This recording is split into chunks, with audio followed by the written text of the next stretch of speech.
You call that cold? You really don't know what you're talking about. Sergeant Hale chuckled, exhaling a cloud of steam that rose like a ghost in the frigid air. His alien classmates looked at him in shock, their trembling forms bundled in thermal suits that whined under the strain of keeping their bodies warm. To them, the temperature on this ice-covered moon was unbearable, lethal even. Yet here was Hale, a human from a planet they had learned was one of the most dangerous in the galaxy, treating it like a mild inconvenience. "How are you not frozen solid?" sputtered Zurich, his scales darkening as his blood circulation slowed. The Xeran's eyes flicked nervously between Hale and the snowy wasteland stretching out before them. His breath hitched as a gust of icy wind ripped across the group. Hale shrugged casually, snow crunching under his boots as he shifted. "Back home we call this sweater weather," he said, earning baffled stares from the group of aliens. The class of mixed-species cadets had been assigned to survive the harsh conditions of Yolak 6, a planet known for its extreme cold and merciless storms. It was a standard survival exercise at the Galactic Military Academy designed to push each species to its limits and see who could endure the longest. For most, it was already too much. "Sweater weather?" Another cadet, a Rockin named Kov, repeated, his voice muffled under layers of insulation. The feathered alien's feathers were puffed up in an effort to trap warmth, yet he shivered uncontrollably. "We're lucky if our emergency gear holds up another hour." "Are you serious?" "Dead serious," Hale replied, his face showing no signs of discomfort. His nose had barely wrinkled in the cold, and his breathing remained steady despite the thin air. "Humans are built for this stuff. You should see the winters on some parts of Earth. Now those are brutal." Kov blinked at him, his large eyes struggling to stay open against the stinging cold. "Why aren't your extremities falling off?" Hale gave the Rockin a look of genuine confusion. "Falling off? Why would they?" The group of alien cadets exchanged glances, unsure if this was some kind of joke or if the human was simply out of his mind. They had heard stories about the toughness of Deathworlders, beings from planets classified as extremely hostile to life, but seeing it firsthand was something else entirely.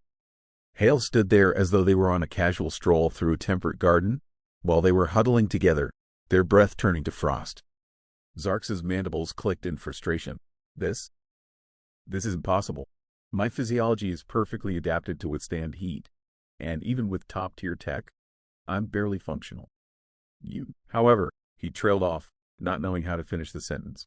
"Look," Hale began, gesturing with a gloved hand toward the distant peaks that shimmered with ice crystals. "This might be unbearable for you guys, but humans have had to deal with worse for millennia. Cold's just another challenge. We've been through ice ages, sub-zero blizzards, the whole deal. You adapt, you overcome, and you figure out how to stay warm. That's just how it is." Another gust of wind cut through the air, sending several cadets staggering backward. Hale, however, barely flinched. "You adapt?" Kov asked, incredulous. "How could anyone adapt to this?" "Oh, it's simple," Hale said with a grin. "Just layers and good circulation. There are places on Earth where people live in these conditions year-round. No problem." "Well, maybe a little problem, but nothing you can't handle if you're prepared." Zarak's body quivered as he pulled his cloak tighter around himself, his eyes wide with disbelief.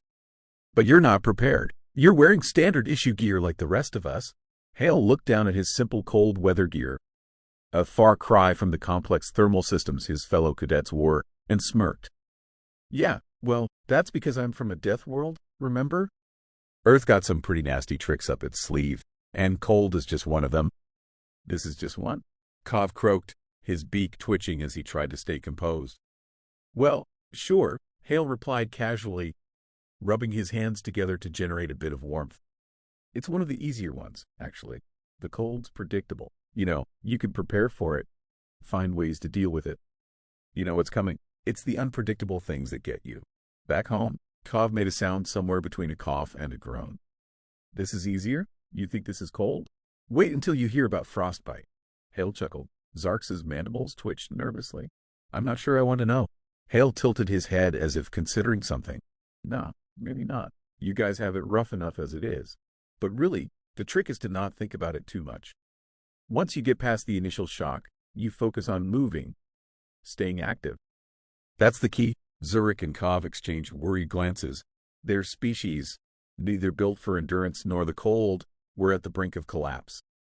The alien cadets had been briefed about human adaptability, but experiencing it firsthand was another matter entirely. This was more than simple resilience. It was as if the human before them was indifferent to the cold itself, treating it like a passing nuisance. Another cadet, GRS, a hulking creature covered in thick fur, growled in frustration. "You're telling me this whole survival exercise is just a mild annoyance to you?" His voice was laced with disbelief. Hale shrugged, his breath forming brief, ghostly puffs. "Pretty much, like I said, it's all about mindset. We've dealt with worse, so this isn't that bad." GRS let out a low growl, clearly offended. "This isn't bad. My species hibernates during conditions like these." Hale raised an eyebrow. "Then it's a good thing you've got me here. I'll show you how to deal with it." The group fell silent for a moment, watching Hale in a mixture of awe and confusion. He wasn't exaggerating or mocking them. He genuinely saw their freezing hellscape as little more than an obstacle to be managed. "You're insane," Zurich muttered, though there was a hint of admiration in his voice. Hale chuckled softly. "Nah, just human." The cold had settled in, harsh and unrelenting. The sun, barely visible through the thick clouds, hung low in the sky, casting a dim light that offered no warmth. Every breath the alien cadets took seemed to freeze in their throats, their bodies stiffening as the temperature continued to drop. Sergeant Hale, on the other hand, moved effortlessly through the snow, stopping occasionally to look back at his struggling classmates. "Keep moving, fellas," Hale called, his voice clear and steady as if they were out for a casual walk instead of battling freezing conditions. "Sitting still is what gets you. You've got to stay active, keep the blood flowing." Zurich, visibly shaking under his thermal gear, looked up at him, his wide eyes full of desperation. "We've been walking for hours," he gasped. "How much further?" Hale checked his wrist comm, glancing at the route displayed on the small screen. "Not too far now, just over that ridge." He pointed to a distant icy hill that shimmered under the pale light. "There's an old research station up ahead. We'll get you inside, warm you up." "You're sure it's still there?"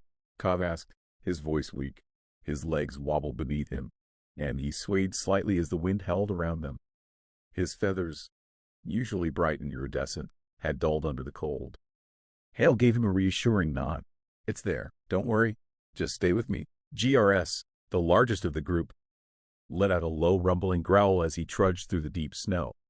His fur was matted with frost, and his massive form moved slowly, each step seeming like an enormous effort. "You say this is nothing," he grunted, his voice strained. Hale glanced at GRS, who looked like he was about to collapse. "It's all relative, my friend. Sure, it's cold, but you've got to put it in perspective. I mean, we've had winters on Earth where entire cities got buried in snow. Temperatures dropped so low, it was hard to even breathe. This," he waved his hand at the frozen landscape around them, "this is just a brisk day out." Kov let out a weak laugh, though it sounded more like a cough. I can't believe it. How does anyone live in a place like that?" "Survival," Hale replied simply. "You adapt over generations. You figure out ways to manage. Warm clothes, shelters, fire, anything to keep the cold at bay. And when that fails, you learn how to tough it out." He glanced at Zurich, who, shaking, had become more violent with every step. "You've got this. You just need to focus on one thing, getting to the station. That's all that matters right now." Zurich's mandibles clicked together as he forced himself to keep moving. His vision blurred from the cold, and every muscle in his body screamed in protest. Yet somehow, Hale's calmness seemed to provide a strange source of strength. If this human could walk through the freezing winds like it was a leisurely stroll, then perhaps they could make it too. "How much further now?" Kov asked again, his voice trembling. "Almost there," Hale said, his tone as steady as ever. "You can do this, one step at a time." The alien cadets, their breaths ragged and bodies near breaking, followed Hale over the ridge. As they crested the hill, the research station came into view, a small but sturdy structure nestled against the side of a cliff. The sight of it sent a wave of relief through the group, and they quickened their pace despite their exhaustion. "See," Hale said with a grin. "Told you we'd make it." As they stumbled into the station, the warmth from the heaters enveloping them like a comforting embrace, Zurich looked at Hale with newfound respect. "You humans," he muttered, his voice full of wonder, "are something else." Hale laughed, clapping Zurich on the back. You're not so bad yourself. Welcome to survival training, my friend.